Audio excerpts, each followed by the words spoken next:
राजमाता पुण्यश्लोक अहिल्यादेवी होळकर यांच्या 301व्या जयंतीनिमित्त नियोजन बैठक उत्साहात संपन्न।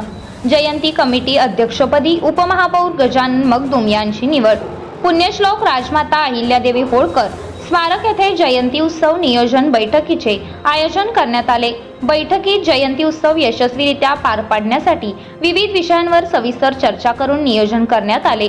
यावेळी माजी महापौर नितीन सावगावे, माजी महापौर संगीताताई खोत, उपमहापौर गजानन मगदुम, नगरसेवक विष्णू माने, आप्पासाहेब सरगर, गजानन यमगर, पोपट सरगर, प्रशांत देशमुख, राजराम चोपडे, संदीप वनमाने, अजित खरात, उत्तम हराळे, सागर जंगम, दादासो कोळेकर, डॉक्टर वनमाने, सुरेश पांढरे, डॉक्टर विक्रम कोळेकर, अनिल हजारे, निवांत कोळेकर, भारत वनमाने, पांडुरंग रूपनर, सनी पुजारी, उत्तम पांढरे, गणेश माने, श्री सावंत, श्री खरात, विकास जाधव, दत्ता कुलाळ, महालिंग सरगर, अरुण रूपनर, संतोष शेळके, प्रतीक पाटील, कैलास भगत, राजारामभाऊ भुकटे, ऋषिकेश सरगर, रावसाहेब खांडेकर, आशिष वाघमारे आदी मान्यवर उपस्थित होते।